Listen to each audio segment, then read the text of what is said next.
Is that a Lambo? That's a V-dub? Wait. That is an Aston? Hey guys, Stipe here with a list of cars that no one had asked for. Let's do this. Aston Martin Signet. Imagine Aston Martin. What do you see? Power, elegance, grand touring across the entire continent, perhaps? Whatever it is, it will be nothing compared to what's used to describe this tragedy, the Signet. As it's obvious to see, this isn't much of an Aston, and that's because it's more of a Toyota, the IQ Toyota to be exact. But if you replace the badges, headlights, taillights, and body panels too, suddenly, elegant and distinctive with its individual and practical, the Signet was designed as a luxurious solution. Oh, shut up. It was just a way for them to avoid being fined by the EU. There was this new law demanding that your average CO2 across your entire model range has to be lower than 130 grams, or else. Where's my money? You gonna give me my money? So they were pretty much threatened into making it. Naturally, Aston tried to posh it up by having it fully hand-assembled instead of using robots. The paint is as high quality as one of their $1 million Hyper GT, and the full leather interior is responsible for the death of many a cow. The price was also very posh. At 40 grand, the Signet cost 3 times as much as the original IQ, which was something that the buyers weren't too fond of. As a result, only 600 were sold, which is a far cry from what Aston needed, 4,000 per year. So they paid the fine. No, the EU decided to spare those manufacturers who produced fewer than 10,000 cars per year. For now. Volvo P1800. Volvo Duett, herrgårdsvagnen som passar för familjen med If you're famous for making ugly-ish, but above all, safe cars, the last thing anyone expects you to build next is a sexy coupe. But that's exactly what Volvo did back in the 60s when they came up with the P1800, arguably the only car they ever made that prioritizes style over function. Those skinny bumpers would hardly save you in a crash. The short cabin is kind of cramped, and the length of that hood would suggest it had an engine that's the size of Lizzo. But no, either a 1.8 or 2-liter straight 4s. So why the long hood? For the same reason why the 36-24-36. Something inside our lizard brain finds particular proportions just irresistibly pretty. Speaking of pretty, how about that chrome line on the side? It's like a chef's signature on a pack of really expensive box of chocolates. Just a swish whoosh before it turns into those vertical fins at the back. But that's the sort of thing you do when building a so-called halo car. The P1800 was made to get customers into Volvo showrooms, and once they were there, the salesman would turn their attention to something sensible, like the Amazon or whatever this atrocity was called. But who would want those, especially after the P1800 was featured in the popular spy thriller TV show The Saint with Roger Moore? No wonder the car stayed in production for as long as it did. By the way, the show creators picked this Volvo over a Jaguar E-Type, and if that doesn't tell you just how pretty the 1800 is, then I don't know what will. VW Phaeton. If all the things were named literally, this would be a writing stick. This, a drink pipe, electric broom, crapkins. And as for this, well, one thing's for sure. It would never be called a people's car, except it was. The Volkswagen Phaeton, which is kind of ironic for a $100,000 luxury car. Here's how that happened. Say what you want about crazy Uncle Ado, he was right about one thing. Well, two if you ask the students at Harvard. Anyway, back then cars were a luxury, and for Germany to become the kind of superpower he envisioned, the workforce needed access to them too. So a company called Volkswagen, which literally means people's cars, were formed. For 60 years, they stayed true to their name, making cars for the masses, and that proved to be such a lucrative business that VW became the biggest, richest car maker in the world. Yay, good for you! They employed some of the best engineers around, engineers who elevated Bentley, Bugatti, and Lamborghini to new heights. So why not elevate the VW brand too, by producing no less than the best luxury car ever made? And guess what? The Phaeton was exactly that. In engineering terms, it was head and shoulders above Mercedes, BMW, or Lexus. The build quality was unmatched. The chassis rigidity too. The smoothness of the ride, the unique W12 engine, the new factory that it was built in, it was all top class. All except for the badge. That was poor class, and no one was going to be spending big bucks to drive what's called a car for the masses. So, of course, it failed. But not as hard as this channel was failing back in 2022. For reasons still unknown to me and probably out of my control, Top Cars TV was dragging ass. A 35% drop in revenue compared to the year before is no small thing, especially when inflation hits you with the extra 15% on top of that. Needless to say, I was a wreck and in desperate need of help. But not just any help, BetterHelp, the sponsor of this video. And I'm not ashamed to admit it. People go to the gym for their physical health. So why the whole stigma when you decide to give your mental well-being the same kind of attention too? These days, BetterHelp is helping me get through the downtimes, helping me with my work-life balance, and generally teaching me how to deal with negative comments like these. It's Porsche, not Porsche.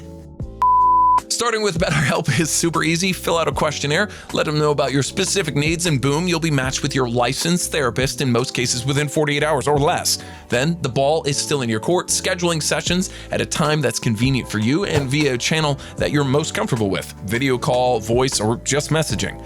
So if you too need some mental support, go to betterhelp.com/topcars. Not only does that help my channel, but it also get you 10% off your first month. Go check it out and join me and over 4 million people who are living a better, healthier, happier life.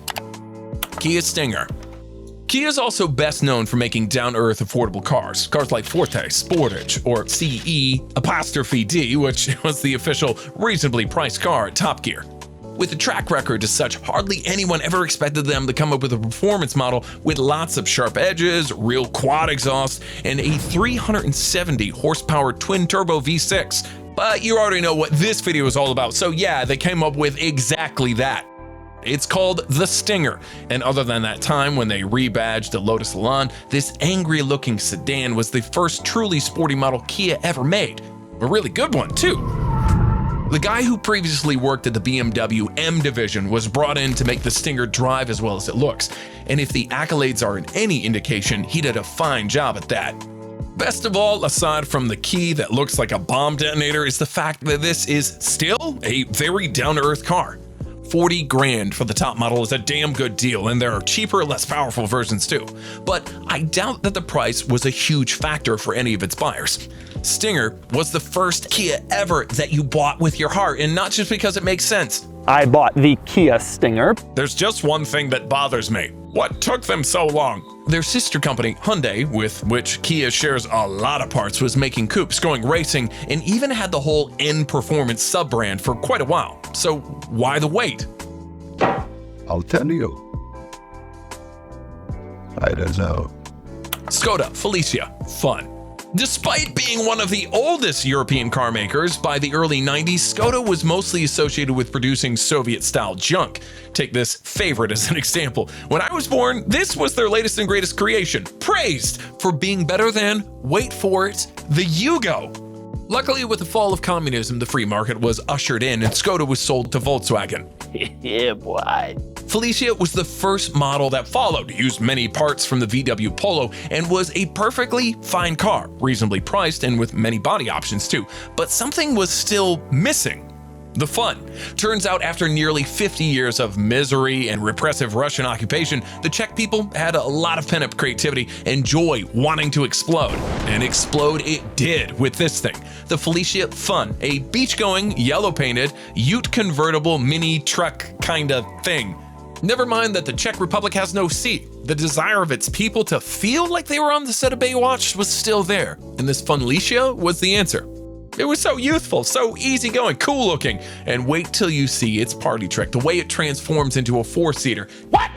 The haters will say that being hauled around in a truck bed like livestock is demeaning, but come on, look at it! Who doesn't want to be in the back like some happy dictator or something? And props to VW bean counters too. They must have seen the proposal for this weird and wild car and said, what the hell? Let him have some fun too. So they did. Look how happy this worker is. I agree, buddy. I agree. Celine S7. I don't know about you, but I don't have too much respect for all those tuning houses. I mean, what's the big deal? Take an existing car, put some bigger turbos in it, bigger brakes, and an angrier body, and call it a day. Oh, very engineering. Much hard to do. Big whoop-de-doo. But Celine, yeah, that's a different story. Founded by an ex-Formula Atlantic racer, Steve Celine first started by tuning Mustangs and the F-150 trucks, but it didn't take long before he was developing in-house engines and taking his cars racing. What no one expected, however, was that Steve would soon go after the biggest names in the business: Lamborghini, Ferrari, and even McLaren. Enter the Celine S7, a 550 horsepower mid-engine all-American developed from the ground up monster, capable of doing 240 miles per hour. And if that's not enough, there were 750 horsepower twin turbos or even a 1,000 horsepower LM version too. Top speed in those two, no one knows for certain because no one dared to test them. Probably. Besides, Celine was a race driver at heart, so he was more interested in the way they corner around the track with 24 rivals around. For that, the car first had to comply with the racing rules, and in the case of the S7, that meant detuning the engine and worsening the aero. Imagine that! The street version was too much for racing. Even so, this neutered S7R still managed to win 19 out of 32 races in 2001, including the prestigious Le Mans 24 Hours. It's really a shame that today hardly anyone remembers it. If they had only gone for the top speed record, I'm sure it would have been a different story. Whoa, nice car, man. Yeah, it gets me from A to B.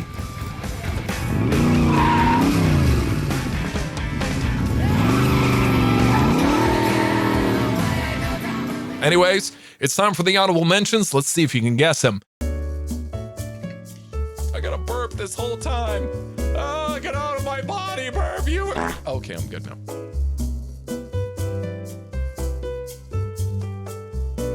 And at number 1, Lamborghini LM002. Back in the 1970s, the US Army was looking to replace their aging Jeep light truck, and the choice was between these three: the Humvee, something called the XR311, and the Lamborghini Cheetah. What suddenly possessed the Italian supercar maker to be interested in the US military contract, you might be asking? Easy answer: desperation. Lamborghini was bleeding money and was ready to do anything to keep that company afloat. Man, I fuck you, man. Sadly, the Cheetah just wasn't good enough, and on top of that, it was stricken with a lawsuit that it was blatant copy of the XR311. Needless to say, the brass didn't go with the Italians. No biggie, we'll just simply sell the Cheetah to the public then. The Lamborghini Militaria 001 was the result. It had a new body, a comfier interior, and instead of the underpowered Chrysler V8, a Countach V12 in the back. It also handled like dog shit, so the 001 never made it to production, but its early successor, the LM002, did. With the engine moved up front, it was, better, sure, but still about as good as a military truck for the road would be. Yeah, it was turning heads, but with just 328 sold, it wasn't turning much profit. By now, you'd think that Lamborghini would learn from it, but no, they kept trying to get the Army contracts with the 003 and 004, but neither of those ever made it further than the prototype stage. Did I ever tell you the definition of insanity? Finally, the Germans showed them the way. Turns out there's more money if you skip the whole military use and just build an off-roader for the public only. And that's all I have to say about this topic. Go check out the BetterHelp deal, and I'll see you in the next one.